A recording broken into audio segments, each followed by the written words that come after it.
Y'all, what the fuck is up? Welcome to My Favorite Lyrics, the podcast where we talk about music lyrics, except for when we talk about other stuff.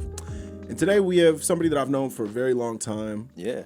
For years and years. He's everywhere. He's writing on everything. This man always employed.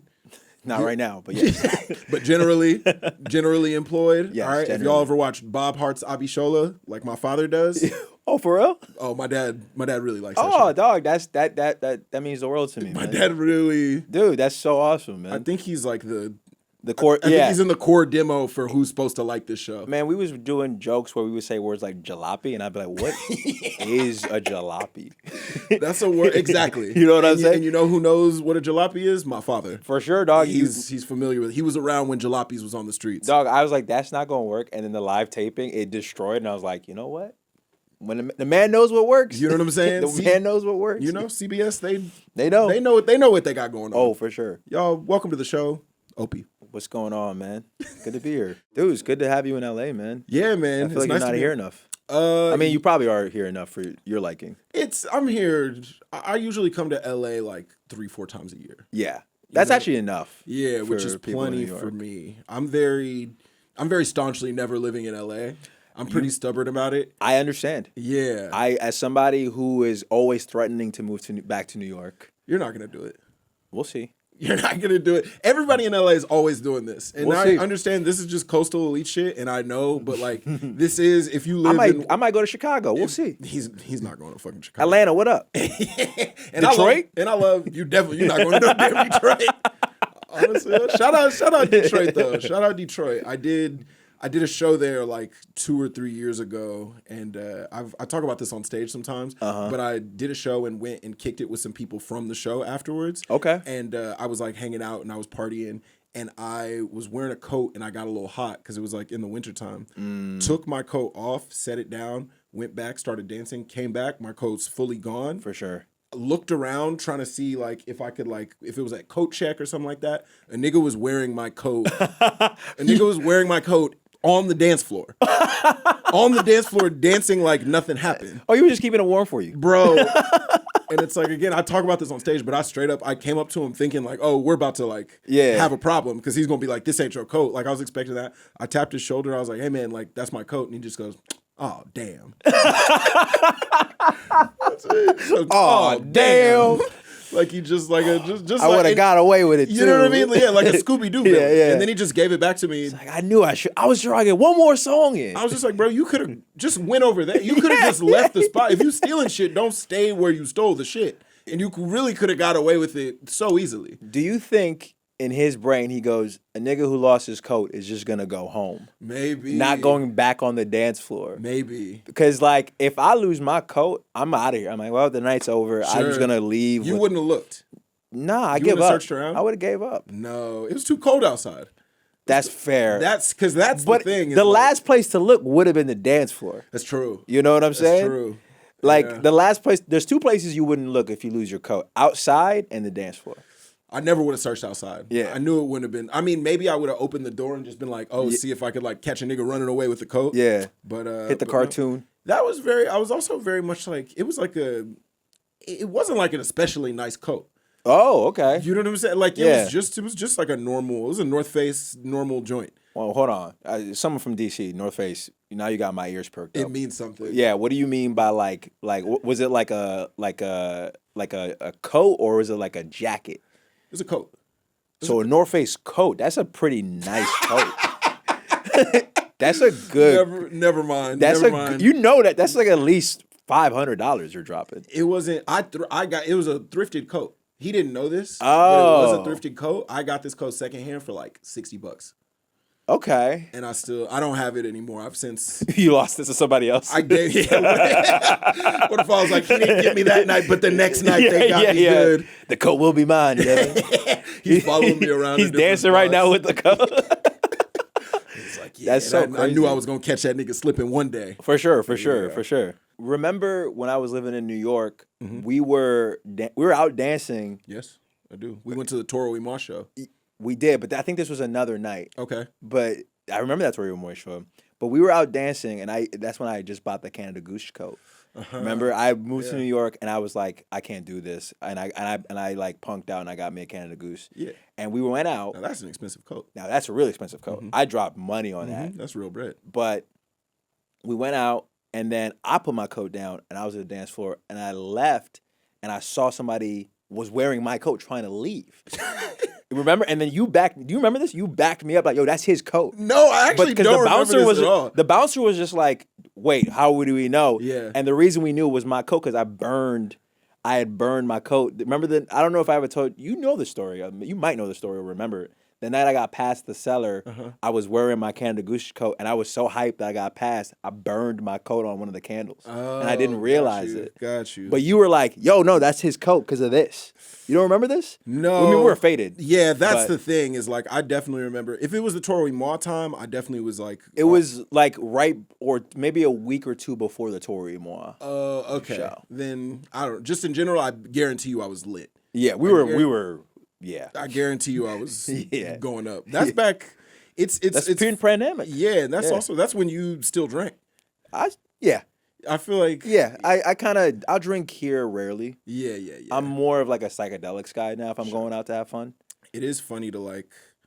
It's funny there are certain moments in my life where I'm just like, damn, I'm in a different stage of life now. Yeah. Like for so many of my friends, I'm like, oh yeah, I knew you before you were sober. I knew you when you still did X, Y, and Z substances you don't do anymore. Yes, and now Mom, turn away.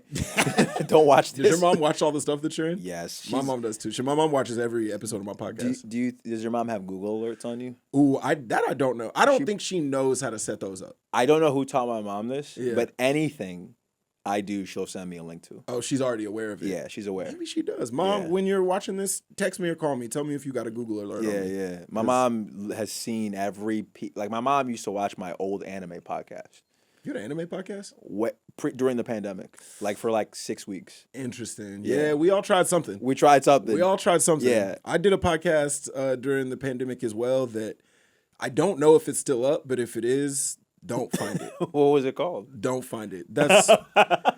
It's just, again, we were all looking for something. We were like, hey, we were I all got looking for something to do during that period of time. Yeah. And I was like, oh, this is a good time for podcasting. In hindsight, that's not what I need to be doing. But that time, I would definitely say pre-pandemic, I mean, it was also like I just moved to New York. I think you had just moved to New York. Yeah, so we were I've been just there. like out and Having a blast. Dude, it was so fun. Having a blast. It's also like I think about those times all the time because I was broke during that time. Yeah. But still having so much fun. And I can't tell if it's less fun now because like we've all changed because of the pandemic or because I'm just an older man now. Because it's been 7 years. I think and I'm in a different stage of my life. I think it's more pandemic. Like honestly, I think the pandemic just fundamentally changed everything. Yeah. And we just kind of got jaded. I remember people who are our age now, and they still had like a little bit of light in their eyes. Do you know what I mean? Yeah, the pre-pandemic light. The pre-pandemic light. Mm-hmm. And I feel like I see people now who are our age and just the comics we knew, and even my friends, there's something that the pandemic did, not to bum anybody out, but I just think it made us kind of like, it just shook everything. We kind of see everything for what it is. Mm-hmm. And like, New York had a different energy at the time. LA pre-pandemic had a way different energy. Mm-hmm. And now it's just kind of, there's like a tint to it. Totally. Do you know what I mean? And it's like a thing that we still, whatever it was before, whatever energy we had pre that, we have not gotten it back. No, like not me and sure. Gary and Alex used to do Dad, which you did, which was like that was one of the best shows in the city. Before it was a monthly show, and before the pandemic, it legitimately like when I was like broke and like sad and cold, it was like my favorite day of the month. Yeah, I would look forward to it, and we would like party afterwards, and it'd be like a whole thing. And then we tried to bring it back like post pandemic, and it just like the vibe is gone. It never hit the same. Yeah. We like, and now we like don't even really do it because it's like we couldn't. Yeah. We just couldn't find whatever we like used to have. Sometimes I wouldn't even be on Dad, and I would just come for the hang. Like I wouldn't even go to a show. I would just be like, oh, I'd do my spots wherever I was doing, and I would go like, oh, I gotta get up early. I have another show, and really I just wanted to go hang out with Dad, because it was just like a good post like show hang. We really were just like having a ball. Like there would be spots I don't want to say now, but like where I would go after my spots 2 a.m. I'd be out drinking with some random businessman or whatever. Yeah. And then next thing you know, I would be at work like 4 hours later, hungover. But it was fun. And again, sometimes I'm like, man, am I just older or was it better? I'm asking myself that question constantly, but I think it was better. I do think it was better. It was just better. I do think there was a sense of like adventure, and then I think we went inside for like a year and a half. It's a global pandemic. You know what I mean? We went inside for a year, and especially like I was in New York when all that shit like popped off. Yeah, I was too. And were you? Yeah. When it started, I left in June of that. I moved. I didn't move back to L.A. Like I left not knowing I wasn't going to come back. I just started subleasing. I've been subleasing for like 5 years. You're still doing that? Yeah. What? Yeah, because when during the writer's strike, I actually was moving back to New York. Like I literally was moving back. I was on the road. I was in Iowa, and then I was hitting Austin, and then I was going to Alberta, Canada. And then in Iowa, my agent called, and it was like the strike had just broke. My agent called and was just like, "Hey, you got a writing job opportunity." It was Bob Hart's. Let's go. And I was like, "Oh, okay." And literally, all my stuff was in my mom's garage. Like I had a place I was subleasing. I think me and you FaceTime a couple of times in that apartment. Yeah. We did a Google Hangout. We did a Google Hangout. Yeah, that's true. And let's just speak to this because we were talking about this a little bit off mic. Opie is, and I actually don't care that much about this, but Opie You're one of my few accepting friends. I just what he'll download WhatsApp just to talk to me. Yeah. But Opie is a staunch Android user. Yes. Opie, you know, if you're familiar with Opie's stand-up, he has a whole bit about like being dedicated to being on the Android. And I personally, I don't really care. You don't care at all. I do think the anti-Android sentiment is a little overblown. For sure. I think the way that people talk about Android users is it's derogatory. It's very derogatory, and it is like I can't get on Raya. Why? What? Yeah. Is that true? Yeah, you can't do. You don't allow us on Raya. They will put it in the Play Store. Y'all are really. Not that I want to be on Raya anyway. Sure. Raya post pandemic sucks from now here now too.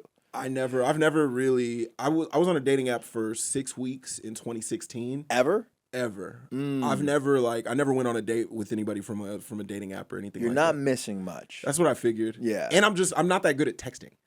Because that's like I'm not that good at that. If I was on those apps, I'd be like, hey, like, do you want to meet up? Yeah. Because that is like I'm good at that part. I'm good at the face to face. I'm not really good at like holding a conversation, especially with a stranger. When I'm bored, I will download a dating app and I will just like do it to text. But now, if I want to meet up with somebody, I'm more honestly Instagram. Instagram's the move. Yeah. Instagram's the best dating. And you can get a way better. I think you can get a way better sense of somebody's whole deal and from it's their more Instagram natural than too. You can swiping through. Also, that's a big part of it with me in the apps is like I legitimately do feel like if I had to answer some of those prompts, I would commit self-harm. Yeah. I mean, I don't answer them. I just like put like a little like diddle and I'm like, yeah, whatever. If I had to be like, oh, what kind of sandwich would you be if you were shut the fuck up? I'm not doing that. You wouldn't say bacon, egg, and cheese? Come on, man. Sandwich. See, no, now you got me mixed up in their trap. You were in it. No, I'm not doing that. I'm not doing that. But anyway, Opie is an Android user. Yes. I will say I don't really care, but I will say the thing about you guys is you're so proud of yourselves. You're so I got you and my homie Justin Hicks. Justin, if you're listening, I'm talking about you, Justin, man. I'm Stay strong, brother. Honestly, you and Justin would get along very well. Probably, I do think y'all would fuck with each other. Yeah, probably. And it is, but I do feel like y'all are digging y'all's heels in on not being iPhone users. Yeah. Just because you like the fact that people want you to do something else. You like being contrarian. It's the contrarian in, but there's also like, okay, can I be really vulnerable? Can I be vulnerable? We're on My Favorite Lyrics. It's time. I like the concerted effort it takes to have to communicate with me. I'm like, do you really want to talk to me? Do you really want to talk? If you really want to talk to me, if you really want to see my face, I want you to take the extra step. Sure. Because there's a part of me that doesn't like the whole texting and everything like that. I want to talk to you. Oh, sure. I'm a phone, like on the phone, let's have a conversation type of person. Interesting. So if you're going to, if you want me in a group chat, you really got to want me in a group chat. If you want me, because I'm gonna carry my weight. I'm gonna go above and beyond. I'm gonna make the group chat popping. But you really gotta want me in there, because I'm like I want to be where I'm celebrated, not tolerated. So if you want me, Like like I wrote that bit about a girl Yeah. who was just like, oh my God, you have an Android. And I was just like, she's like, what if I want to FaceTime you? I'm like, well, download WhatsApp. Yeah, and sure. she did. Uh-huh. And we dated for a while. And so it's like, this girl really wants me. Ultimately, it's also not that difficult. You know what I mean? It's not. It's a couple extra clicks on your phone. 100%. Google Hangouts is available to everyone. This is like a 100%. Google Hangouts ad. I used to do FaceTimes on Instagram and stuff like that. And I'm just like, I like Oh, that yeah, you can do little that. I forget about concerted effort to like want to connect with me. Just try one extra thing. Exactly. Try one extra thing. Because to me, connection is like so superficial in our common era. And I'm like, speak on it, King. Yeah. Speak on it. We disconnected. We're so disconnected. And I'm like, I don't like the superficialness. Like, if you really want to talk to me, get on the Zoom. Here's the Zoom link. A Zoom link. Here's the moments to like really connect with Zoom me. link does feel nasty. It does. Zoom link And does I like feel nasty because here's the thing. I pay for Zoom Premium, so I like the control. This is Daddy's Zoom. You know, if you're arguing with me, you get a mute. You get a mute. Yeah, because you're the host of the whole room. I'm hosting, baby. You make all the decisions in here. Exactly. So that's what it is with Androids. Is like we don't really like. I do this in the bit. We don't really love our phones. Sure. It's not a contrarian. It's like we are. Every Android user has, in my opinion, avoidant attachment. Yeah. And we just want to make sure you really want us. That's what it is. It's a test. It's a test. It's a test. And this is what I'm talking about with y'all. Yes. This is what I'm talking about. Yes, is like yes. y'all be on some weird like. There's some weird psychological games going on with But this. would you argue? Aren't we worth it? I don't know. I don't know. Y'all don't cause me any great inconvenience, but if it did cost me a great inconvenience, I would probably say no. But we weed out people. Like you're one of the few people I feel like I can connect to, and I could be like, "Yo, it's simple. It is. It is super simple. It's actually we pretty fall easy. back into our friendship super easy. Yeah. But there's other people where I'm just like, I kind of don't want to talk to you anymore, and the phone helps. It's a good buffer. The phone is good. Honestly, you and Justin would get along very well. Dude, shout out to Justin. If you see this, DM me, bro. Let's hang. I'm really hearing you talking. I'm like, this come to LA. Let's hang, bro. Sounds like the exact type of shit that Justin would be saying. Yes. Anyway, Opie, let's get to the music. Let's do it. Let's get some music. You were born in Nigeria. I was born in Nigeria, yes. You moved to the States at what age? I was 6 years old. 6. Okay. 6, yeah. Do you remember? I mean, that's pretty young, so you might not. Do you remember what was like happening musically in Nigeria at that time? Ooh, so the thing about me and my specific upbringing is I grew up in a very Christian household. Oh, so my mom, we were rocking with secular music? No, not like, I mean, so the kind of secular music I would be listening to is like we'd go to like, Nigerian house parties or family parties. So it would be a lot of Nigerian high life, like Fela Kuti, that kind of music. There's just one record. I should have known this off the top of my head, but it's called "You Are My Sweetie, My Lady, Let Me Hold You." Sounds nice. Oh, that song goes at a Nigerian wedding. That song goes. And so those would be the type of records I would be listening to. But then when I came to America, I would be introduced to more secular records when I go to my friend's house. Like my friends, like my boy Amari, my friend Maya, my boy Michael, they would play some of the oldies and they would play some of the current records. And at home, my parents, we went to to a church and they had a list of records you could buy and albums you could buy. And, when people were listening to like DMX, I was like listening to Creed. Because Creed was perceived as a Christian band. They were technically Christian. They had a lot of Christian iconography. They kept it kind of tucked away. Yeah, they didn't make it too praise and worship. 100%. You had to kind of know what they were talking about. But yes, Creed was Christian. 100%. So like, I would sneak rap, but I wasn't like, and I had a hunger for it, but I couldn't get access to it until, my cousins started giving me like albums that like my older cousins, like my big brother archetypes. What were they giving you? They were giving me Life After Death. They were giving me Ready to Die, Illmatic. Classic texts. Yeah. Low End Theory. Oh, yeah. So they're a little bit older than you. Yeah. Way older. Okay. Like they would give me like cassettes. This is how old I am. Cassettes of like Whip Appeal by like just like those type of records were messing my brain up. Like just being like, whoa, what is this? Yeah. And then where it really was like the melding of everything was like Kanye came out with Jesus Walks. Of course. And my parents were like, okay, you can buy this album. Oh, so interesting. my first like rap record that I was allowed to buy was College Dropout. Damn, that's a really cool one. Yeah. I've talked about this for the listeners on the pod. Y'all will know this, but I've talked about this on multiple occasions. But the first record, my parents were also very Christian. Yeah. So they wouldn't let me get anything with the parental advisory label on it because they'd be like, you don't need to be hearing whatever's on there. And so I got a Target gift card when I was like maybe 12 or something like that. And they're like, all right, you could get something, but nothing with the sticker on it. So the first album that I ever owned was Nick Cannon's self-titled EP. Is the Nick Cannon Was that the album. one with Gigolo? Yeah. It's the first album I ever owned. That didn't have the Can I Live? It probably did. It did have Can I feel like Live? he only put out like one proper album. Okay. He had Gigolo. Did he have Parents Don't Understand? Yes. Dude, I remember this record. Yeah, or I remember he had that. That was either on his album or it was on the Jimmy Neutron soundtrack. It might have been the Jimmy Neutron soundtrack. Because I do remember, it was like him and like Lil Romeo. Lil Romeo, yes. Yeah, and on there, there was a Christina girl from Milian or 3LW. something. Was it Christina Milian? It might have been. It was either Christina Milian or the girl from 3LW. Was Christina Milian not in? I do know who you're talking about. The like ethnically ambiguous girl. Yes. Yeah. I think it might have been. Was she the Promises girl? I believe so. Yes. Hold on. Parents just don't understand. 3LW. All 3LW. It was 3LW. It was the okay. whole. It was the whole group. Yes. Okay. Nah. I remember that record. Just don't understand. They just that used to go crazy in the sixth grade dance. Romeo Miller, Nick Cannon. Yeah, and it's the whole group. It's the whole 3LW. Oh, he was going by the full name then, not Lil Romeo no more. Oh, maybe. Yeah, I mean that's what it says on here at least. Okay. I do feel like in 01, I still feel like he was Lil Romeo. He was. He probably had to be Lil Romeo. Yeah, they got yes, he was still Lil Romeo. Okay. The lyrics thing that I saw had a Romeo Miller, but yeah, shout out Lil Romeo. Did your parents make you listen to Christian rap?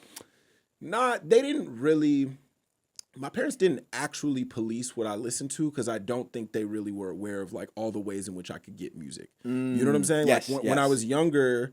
I had albums with no sticker on them or whatever, and they like knew that I had those albums, and I would listen to the radio. But then by the time I got older and you started being able to like illegally download music, I was doing all of that on the family computer, and they weren't really aware of it. Yes, like I had an iPod, and they knew that I wasn't buying music, but they weren't really familiar with what all I was listening to at all. You want to hear what I had? What's up? A Zune. I'm not even playing. Of course this nigga had a Zune. Of course this nigga had a Zune. Dude. The Zune probably ultimately only sold like 500 products. They probably only sold 500 Zunes. My best friend growing up, also a dude named Justin. Another Justin. A different Justin. Hit me up, Justin. But also, I remember the Zune low-key being kind of tough. The Zune was tough because you could give people like 5 of your songs and they could listen to those songs for like a certain amount of time. What? A certain amount of time? Yeah, they weren't like letting you have it. They'd be like, all right, okay, so we're going to let you hold this song for about 2 weeks. Yeah. And then it's going to expire off the expire, Zune. I remember, I think the Zune had like video on it too. It did, or something like that. And then my Zune broke, and then I got an iPod video. Okay. Yeah.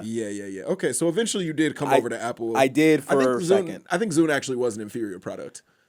Yeah, I think the Zune I will concede the Zune was an inferior product. They didn't make a second Zune. There was no Zune 2. Well, I think no one was like people. I think Apple at that point just had the marketing on smash. They had those cool commercials with the silhouettes, with the black silhouettes, with the earpods in. Yeah, it was cool. It was smooth. It was smooth. What's happening over there? But anyway, were you in DC or Maryland? You were in Maryland. I was in Maryland. Yeah, you're in Maryland, Silver Spring, Maryland. Okay, got you. And by the time you got there, by the time you found your own music, what were you finding? Ooh, so I was listening to outside of Creed, NERD. Of course. Huge Pharrell stan. We have this in common. Yes. I was listening to a lot of Lil Brother, Ninth Wonder. Of course. Murs. Slum Village? Were you ever doing Slum Village? Of course. Oh, man. you had your fist up.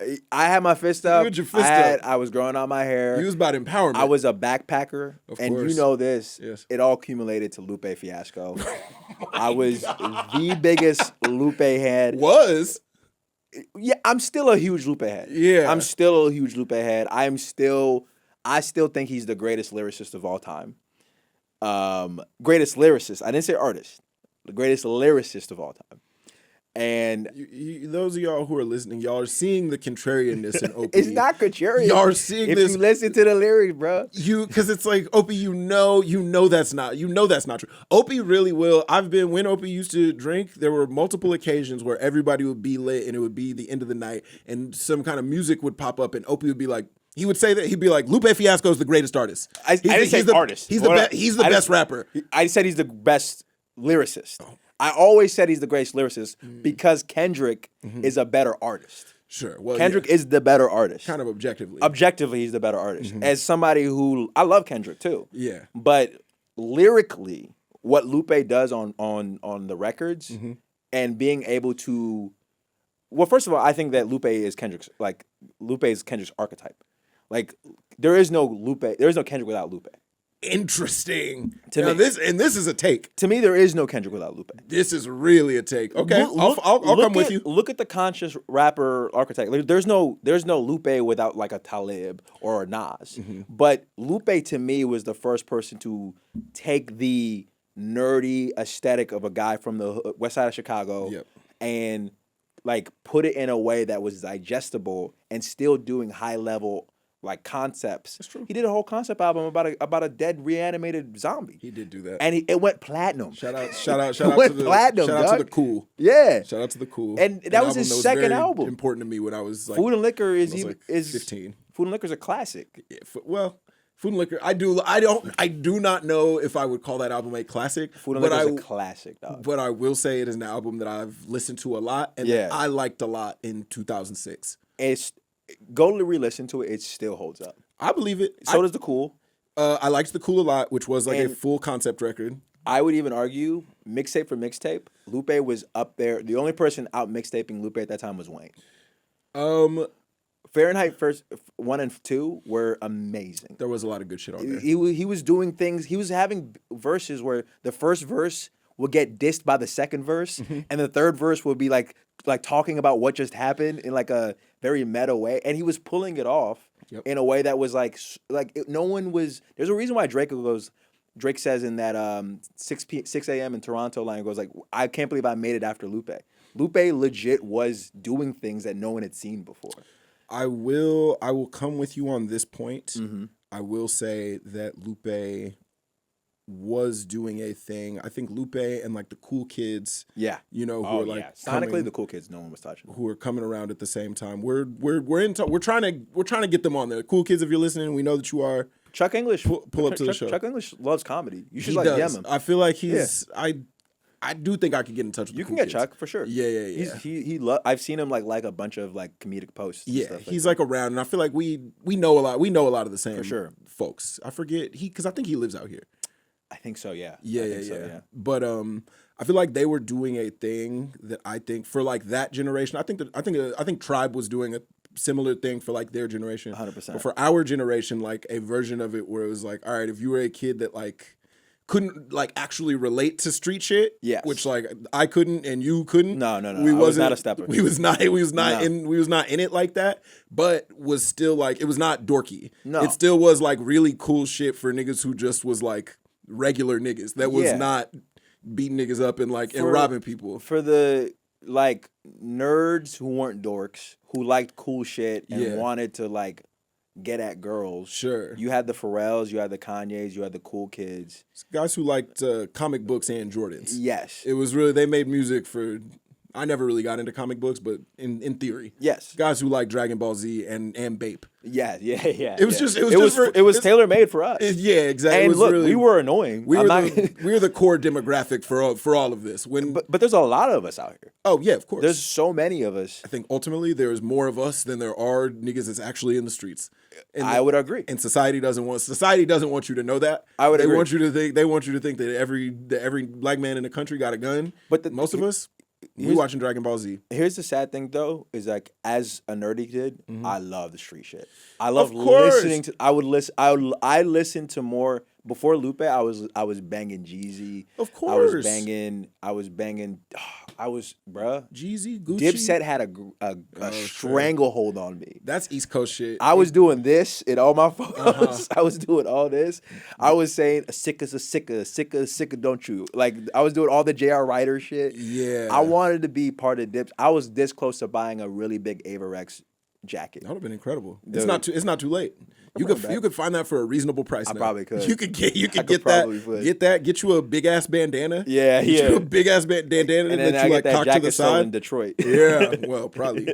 But yeah, I do feel like, and also like I also street shit. Like I love that shit too. Yeah. Young Jeezy is an incredible artist. Fucking Gucci Mane is a fucking like these are like all time legends for sure. But it is just like shit that you could listen to and appreciate because the music was good. And you were like, oh, these niggas are like really painting a picture. Yes. But you could not put yourself in those shoes because you're like, I don't be on that. All the dope dealers I knew, they were cool dudes, and they got all the girls. And I was just like, damn, I would dress like them, but I'm like, man, I can't pull this off. It just wouldn't be believable. For sure. But then I saw the front music video and I was like, hold up, that's a nerdy dude, frail as hell. Yeah. And he's talking to these bad junks. And he's skateboarding. He's skateboarding in his house. Which was And he's got a Acura, like a Acura sports car. I'm like, hold up. You're like, I could wrap my head around this. I could do this. Yeah. He's hanging out with Jay-Z. He was. And I'm like, he was with Jay-Z on a regular basis. So I was like, oh, that's me.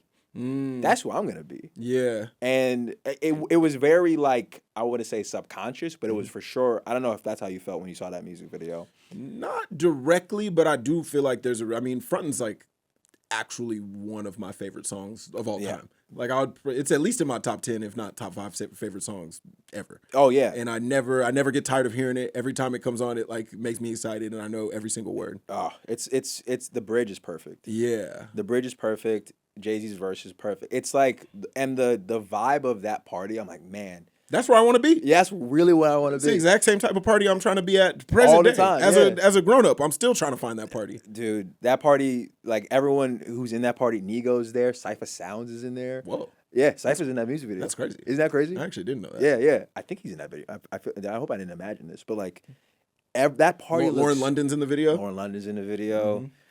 Man, that whole video just like changed my brain. Whoa. It changed. I was just like, oh, I like this aesthetic. Mm-hmm. I like this vibe. It's not like a bunch of dudes like doing like this. I'm like, oh, that's who I am. Because it's like everybody's being cool, but nobody has to be tough. No one's tough. And that's actually, I think what we're pointing to is just like, I was like, whatever parties Young Jeezy was at, I was like, I don't want to hang out there. I've been to those parties. I never have fun. Wait a second. Speaking of which, we got to talk about this before, because I think you're probably the first person who this is true for. You were a rap artist manager. I did, yeah. You managed. I did, yeah. How many artists did you have? Technically 2. Okay. Technically 2. What were the artist names? One was named Chris Cassius. He was a producer type. Mm-hmm. He was more like, I would argue, like darkcore. Okay. Like he was kind of more like, you remember Necro? Do you ever listen to Necro? I didn't listen to it, but yeah. I know what was going on. He was like more like, he wanted to be more like Eminem. Yikes. And he was good. He was pretty good. But it's just anytime anybody's like, oh, I want to be like Eminem. Yeah. I mean, this was before the rise of a lot of coworker music. Sure. And the other was this guy named Dexter Fizz, who was kind of like on the same like Cool Kids, like Mac Miller. Like this was like 2009. And we were in the DMV. There was like a really up and coming music scene. This was like post Wale. This is right when Wale is like starting to blow up.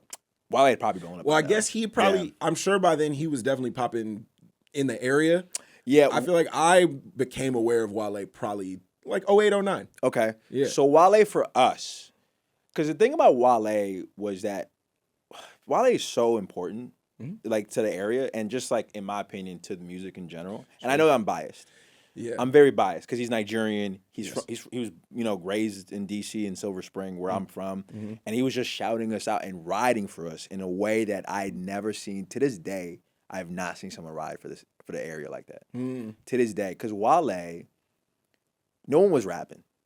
Like there was a couple people like Tabby Bonet and Southeast Slim were rapping, but Wale was doing this thing because a lot of people wanted to do go-go. And go-go is like a very DC area type of music. It's a lot of percussion. Low-key, it sounds like variations of High Life. Okay. In my opinion. Like the percussions of go-go are so insane. They're so African. And so I wanted to be in a go-go band. I played drums in high school because I was just like, oh, I'm going to do go-go. And there used to be all these leaders of go-go bands. And Anwar, Big G, was a leader. And he was the closest we had to a guy who would be like, the way a go-go band leader is, he calls people out. He'll yell out different hoods.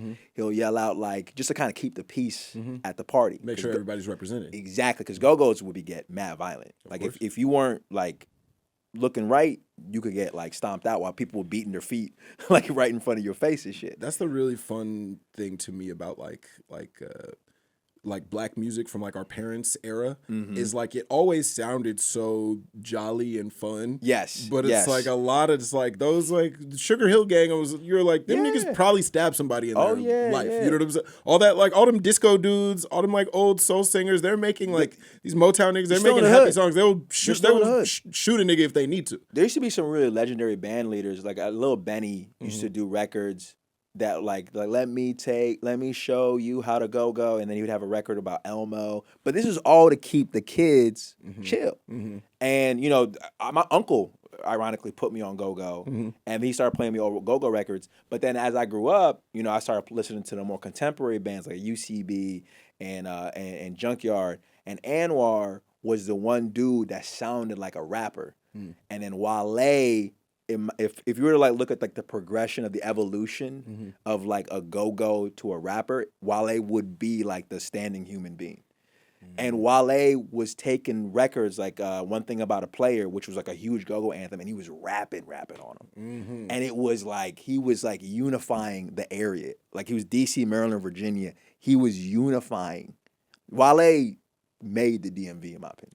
I mean, shout out. I feel like Wale definitely agrees with you. Wale is unbiased to me, a top 10 artist. You are getting takes off today, dude. Wale, you're getting takes off today, and I'm not. Wale does not get his flowers, bro. Well, and he does not get his flowers. Well, dog. I feel like he's always saying that. I feel like that is a big thing. He's right. I do think he's right. It's weird with stuff like that though. With any artist, any artist, I feel like if people keep hearing you say like, y'all don't appreciate me enough, y'all don't appreciate me enough, y'all don't appreciate me enough, then everybody eventually is just like, all right, nigga, well, like, this don't make me I get that. want to appreciate. Even if you are right, you kind of, even if people are late and they're not appreciating you, sometimes you gotta just let the public do what it does. For sure. And then sometimes with some artists, we look back. But we look back and we're like, fuck. This nigga has Seinfeld on his mixtape. He did. Because like, who's doing that? He did a Seinfeld themed mixtape, which was like the thing that like really helped him blow up, which legitimately was like a brand. I'd never seen nobody do. And he had New York niggas and New Yorkers in LA listening to go-go records. Yeah. Go-go was dying. And Wale pulled it out and made it something. Him and Best Kept Secret. So those guys were like changing go-go beats and adding like really dope like synths and stuff to them to make them sound more, you know, palatable for the mainstream. But like, and I know I'm like I'm sticking on the DMV shit, but like it was legitimately, as somebody watching it all go down as a kid, like who would go to these like sneaker events and music events, you'd be like, whoa, I'm seeing like a culture being like put together, and he's kind of at the core of it all. And some people are like, oh, he's mad Sididdy and shit like that, but it's like, that's a lot of pressure. You're the symbol. Yeah. And like the Wizards weren't good right now. The Redskins weren't good. You could say that pretty much for you could say that pretty much any time in the last and so it's like years. He was really the pillar of the city. And this is a city that, you know, had him Marvin. And KD was holding y'all down. KD, I love KD as a player, but he was not holding us down. And I get it, man. I get it. KD's like, I don't want that pressure, because he saw how we treated Wale. Yeah. We didn't treat, dog, I was always like, Wale is the key. But you look at who was getting more love. Logic was getting more love. Well, and I like Logic. Logic was around. We knew Bobby. That taps into Wale was really holding it down for everybody, dog. Yeah. He was giving the go-go guys love. He put the UCB leader on big records. Big records. He was really city first. And as somebody who was there, who was seeing it all go down, I feel like we didn't give him the flowers, and he just kind of he probably internalized it. It seems as though he absolutely did. Yeah, he probably never got to enjoy his moment. And be like, yo, you are it, dog. He also and obviously you're from the area, so you can speak to that. I feel like as somebody who's not from the area, but just really was tapped into that era of artists. I was very tied into that.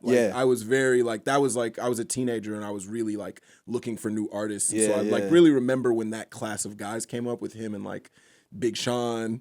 Big Sean did our one of our parties, not parties, but this guy named Malcolm, DJ Malcolm X. He used to throw huh? I'd have some notes on the name. Nah, Malcolm's the shit. His last name is Xavier. So I shouldn't put his shit out there, but that's why he was DJ Malcolm X. Oh, okay. But Malcolm was just the dopest kid ever. And he used to get big rappers to come slide to our school, or up and coming rappers. And before Final Famous 3 dropped, Big Sean came to our school. Sean was so cool, man. They went on a college tour together. Yes. Wale and Wale dropped Sean in back in the day. Yeah. They was both out there. But all this to say, I feel like Wale, of that era of guys, I feel like he feels like, man, what's the best way to describe this? He feels like if he was an NBA player, Wale would feel like a damn. You know who he'd feel like to me? Who? John Wall. To me, and I'm sorry, this is gonna alienate. I see what you're saying. I feel like he is a guy who really did reach high heights. Yeah. But then you do also have this feeling where you're like, oh man, I thought you was gonna go. You were to take us to the promised land. Even crazier than you did, and it felt like for whatever reason he was just. He had everything, and it was right there. And there still are No Hands is still a record you could put on. No Hands. You can put that on anywhere. Fucking Lotus Flower Bomb. Lotus Flower Bomb. Yo, I was Pretty Girls. That's probably regional. I don't think. Oh, really? Maybe it was regional. If you put that on in New York, you put that on in LA. I don't think. Or you put that on in Texas. Maybe. I don't think people really going up to that. You put it on in DMV, I bet you that. It was going. I bet you they. Yeah. So you know what? I was in the area at the time, so possibly. Yeah. But to me, I always saw Wale as the great Washingtonian hope. I don't, and he really put on for other artists, Fat Trell, Phil Ade, Gold Link. He really was yo, and he was fucking with the Clips, he was tapping in with all of us, and he would be at events just chilling, and he would talk to us, and he was as now that I look at somebody who's a performer myself, and pre-show, you kind of just want to chill.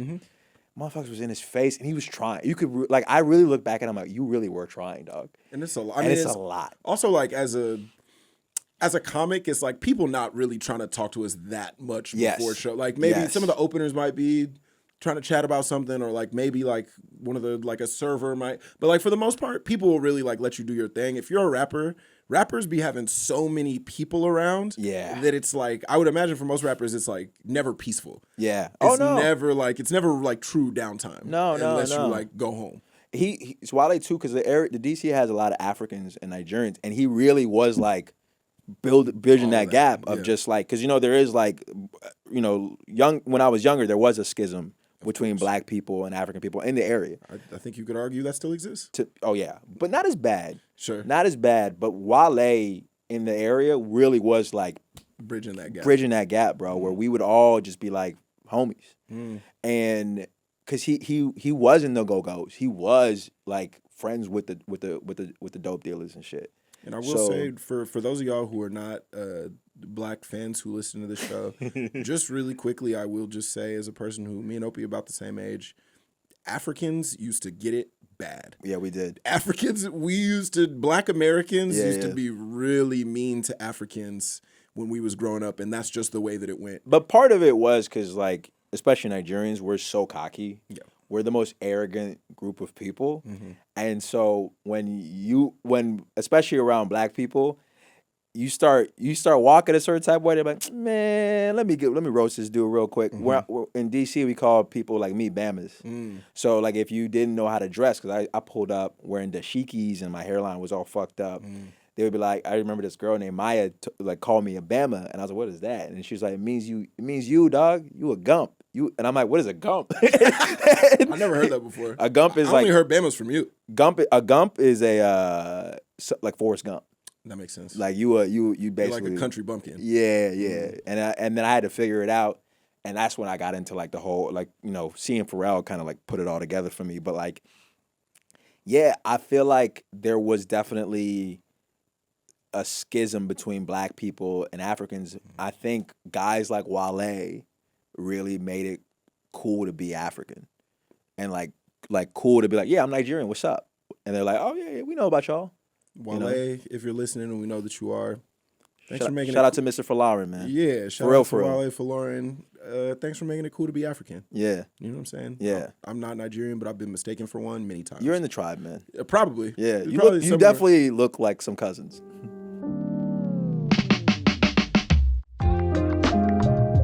Opie, you brought some lyrics to talk about today. I did bring some lyrics. Let's get into some lyrics. We've got the whole thing. I'm just gonna highlight it for you. You can take a look. Okay. And whatever part of it that you want to talk about. Okay. Get into it. Okay, so the song I brought today was the song "Started Up" by Lloyd Banks, and it features Fabulous, Swiss Beats, Ryan Leslie. I remember this. And Kanye West. Have you ever been outside at a party and this song came on? No. This is a song. I remember this came out like during the lead up to My Beautiful Dark Twisted Fantasy. Yes. When Kanye was like releasing all these like Lucy's, and some of them ended up making it on the album, and this one didn't. This one didn't. This one was actually.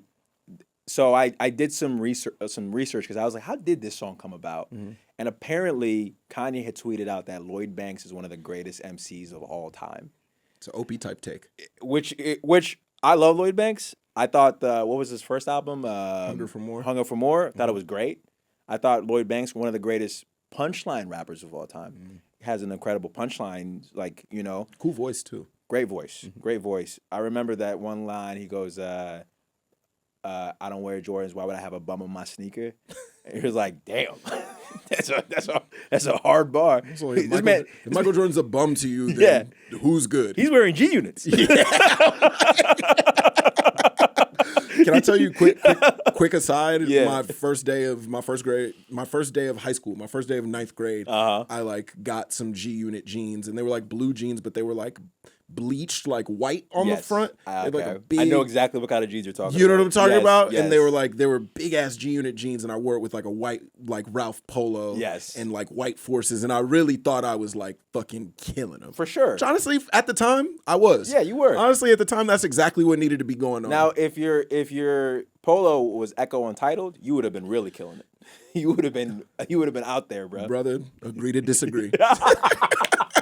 You were like, you weren't an Echo guy? I was, but not an Echo polo. I do like an Echo t-shirt with the rhino on it. Oh, the rhino is iconic. You know what I mean? But anyway, back to the lyrics. This Kanye verse, here's my hot take on this verse. I think this is the most audacious Kanye verse of all time. And that's saying something. Yes. Kanye has said some insane things, but to me, this verse, this verse is the representation of hypomania.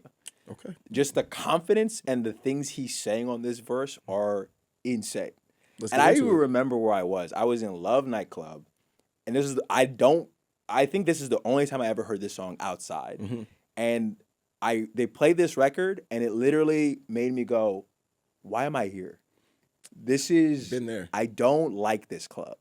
It made me really like aware of my surroundings, and I was like, I think I want to go home. So the verse starts off as, we keep the G's and the alloy safe and stash the weed in the Altoid case. Stop right there. Who puts weed in an Altoid case? Somebody with not that much weed. That's true. But don't you think you could risk opening and the weed just goes everywhere? Yeah, especially if it's an older Altoid case. Exactly. Them hinges get real weak. That's super risky. That's a person who goes, I had enough money to buy more weed. Yeah, but it's also it's not a flex on any level to be like, my weed's in an Altoid case. It's not a flex. You're 100% anything, right. That sounds like you're struggling, Lloyd. Well, this is Kanye. Oh, this is Kanye. This is Kanye. This is Kanye going, I don't care. Kanye also don't smoke weed like that. Well, to me, this is Kanye doing his best imitation of a punchline rapper. Yeah. And there are times where he's succeeding, and there are times where you're like, this guy's such a dork. This guy, and these are early signs of, to me, Life of Pablo Kanye. This is the first appearance of Life of Pablo Kanye to me. Okay. And he goes, they say good things come to those who wait, so I'm going to be at least an hour late. I remember this. Mm-hmm. So Kanye is already setting up the tone of, I'm the shit. Mm-hmm. You were going to have to wait for me. This is my world. This is, I think, again, It's right before My Beautiful Dark. So he knows what he's about to drop. Yeah. He knows it's like, I'm on the comeback because this is post Taylor Swift. Yep. Like, he knows. I'm so fresh, bitch. I should be arrested. New Cody Chestnut with my nuts on your chest, bitch. Mm. You know who Cody Chestnut is? No, I don't. I had to look this up. Cody Chestnut is like a soul singer. And so he had just dropped a new song in April. This song came out. They recorded this song in September. Uh-huh. So sometime between April and September, Kanye had his nuts on some woman. Some poor woman. That tracks to me. So Kanye's just talking about his life here. Yeah. She said, "Hey, yay." I said, "Yes, bitch."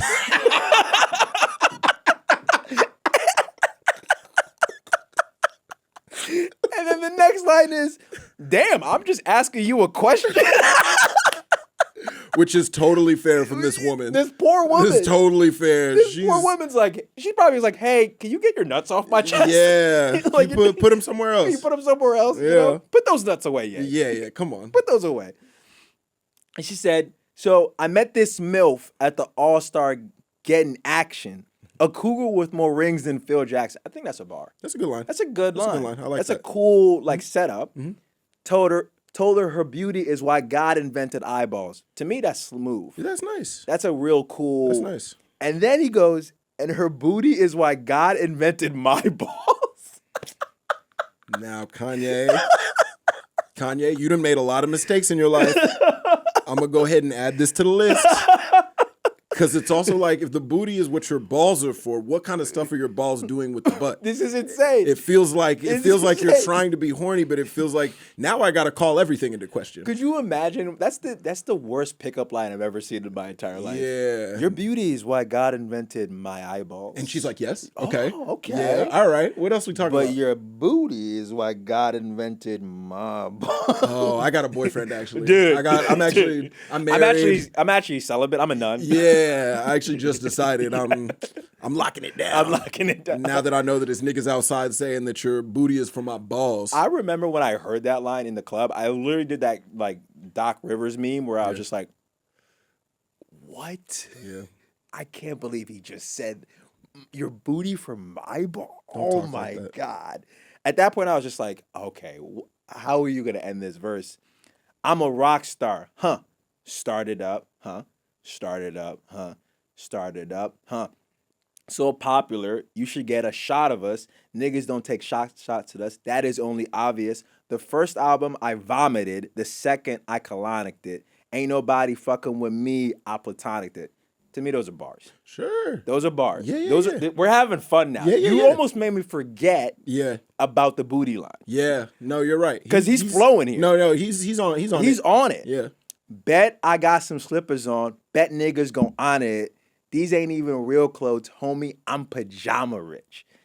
Bars. Now we back up. Bars. Now we back up. I'm like, now by this point, I've fully forgotten. And also if y'all haven't heard this song, the beat goes is crazy. So crazy. Is that Swizz Beatz beat? I think it's I want to say it's Danger Hands. Okay, gotcha. I want to say it's Danger Hands. I could be wrong. It sounds so crazy. The beat's insane. It's and by the way, like this is like that era of the super nightclub. Yeah. So like this is like the peak like Obama's first term. You're like, yo, life's awesome.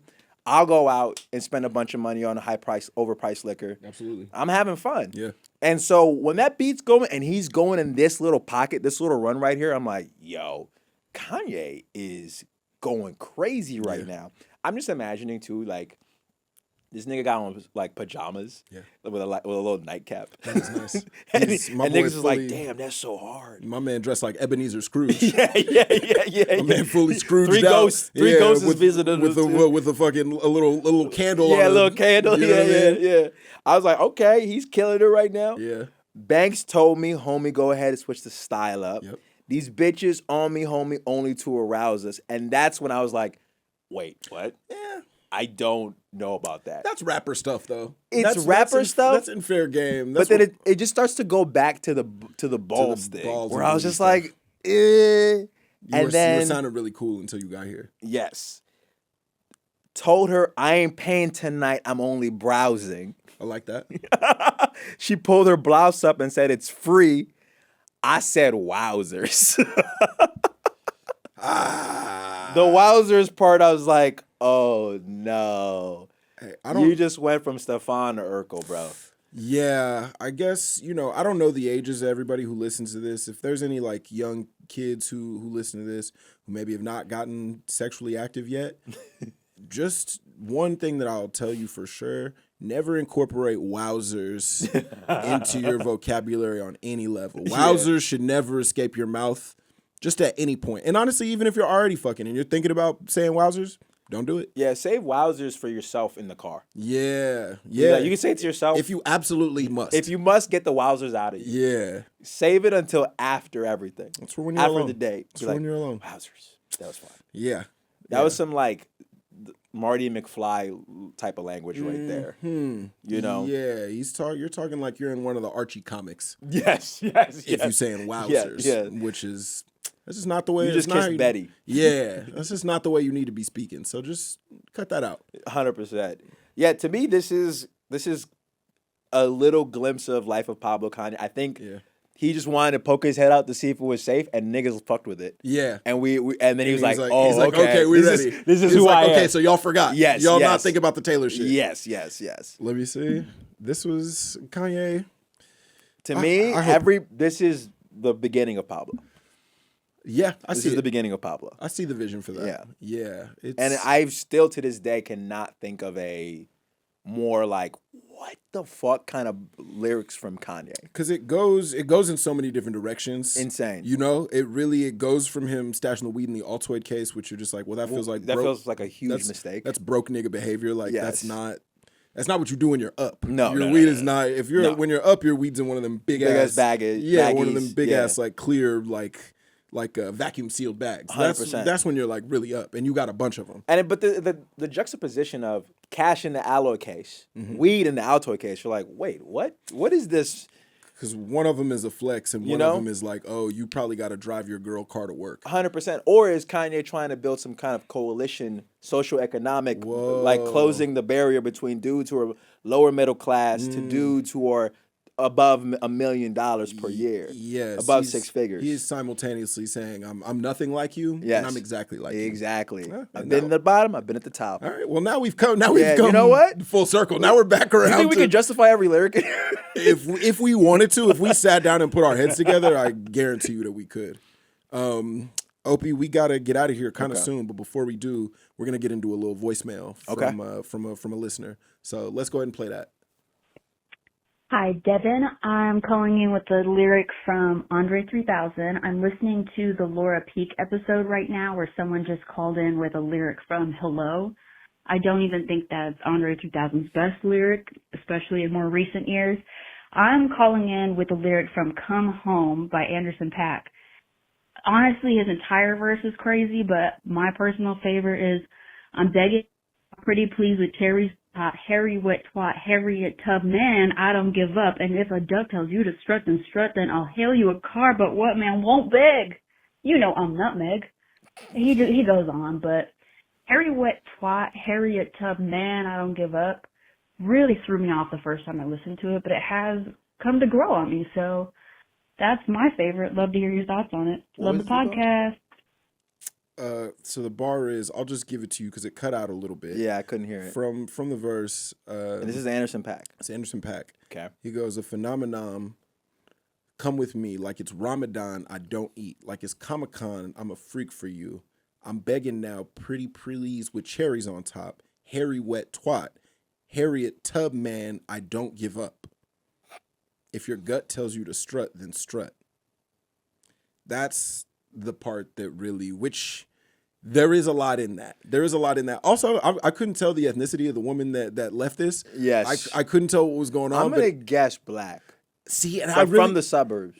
Maybe, which is probably, this is one of our core demographics. That's like, it's actually, we're aiming for that group. But I couldn't tell because there was a moment where she was rapping where I was like, oh, you're feeling yourself. Yeah. There's a moment where she was you're like, enjoying she was, this. And I was like, okay. And I couldn't tell if it was a white woman. I was like, oh man, you feel really good right now if you're hitting that rhythm. If you're a white woman, you did that. Okay. You tried. You tried to do that, and I respect it. This, a phenomenon come with me like it's Ramadan, I don't eat. I'm just gonna.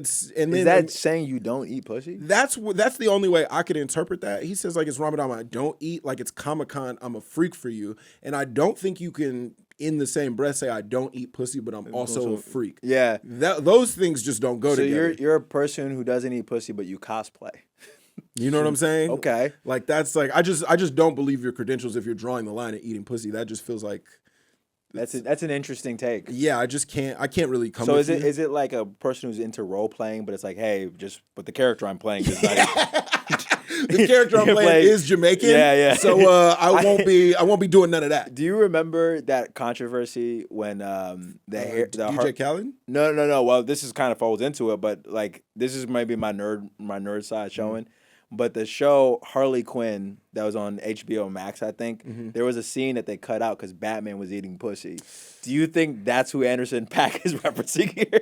Where he goes, I'm Batman, but I don't eat gooch. I stay away from the push. I will say, just based on everything I understand about Bruce Wayne, no. Like, I think that doesn't feel like something he'd be up to. You don't think Bruce Wayne would eat pussy? No.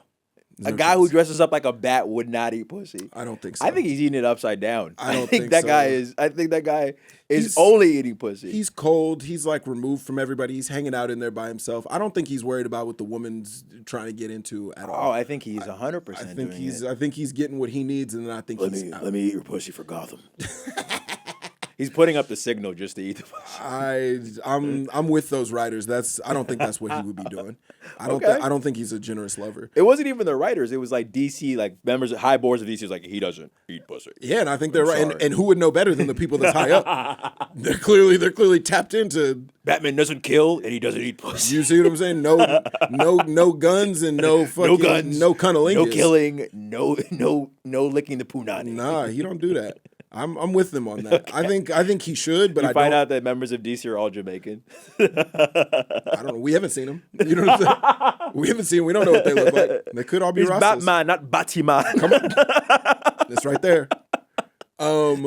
Yeah, he says I'm begging now with cherries on top, Harry Wet Twat, which to me, and then Harry Wet Twat into Harriet Tubman, I don't give up. That's crazy. That's fucked up. Anderson .Paak, if you're listening and we know that you are, don't say shit like that. Well, maybe it's like, because, when you're eating pussy, you got to go north, kind of like Harriet Tubman.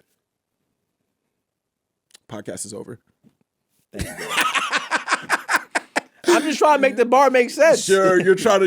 I didn't like how satisfied you were with yourself when you said it. That really. He wrote it. He wrote it, spit it, and then put it out. That didn't make me feel good. And I took it in. I received it. And I was like, hey, man, I see what you're doing there.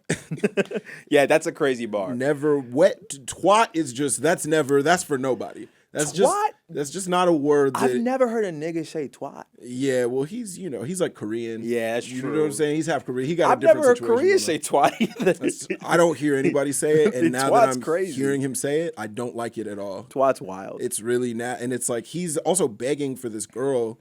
Using twat, that's not gonna help. Nah. Twat, wowzers. Yeah. These are. I'm not an expert on sex and none of that, but I do know enough. I've been around enough to know not to use those words. I will say this, just to be fair to Anderson, he does have a really good vocal instrument. He does. So twat might sound better coming from his mouth than ours. I would say it sounds better, but I wouldn't say it sounds great. No. I haven't actually heard this song, but I guarantee you. I don't know the song either. Yeah. I guarantee you, if we listen to it, we'd be like, that's why. Maybe not that. Yikes. But The anyway. Ramadan line is the most concerning one. Sure. Like That's- it's Ramadan, I don't eat when it's like, and that's the second line. That's the second That's line. right. That's right up top. You trying to get this Yeah. girl, and I don't think there's any world in which there's any girl you come up to and you're like, hey, like, I want you bad, but just so you know, Yeah. I'm not gonna be down there. I think your pussy's haram. Yeah. Just let you know. I think it's against God, it's against God. and I can't participate in that. Cannot do it. Cannot do it. Thank you for that voicemail. That was a good one. That gave us a That's lot super funny. to work with. Opie, we got to get ready to get out of here. Yeah, but man. before we do it, is there anything you want to plug for the people?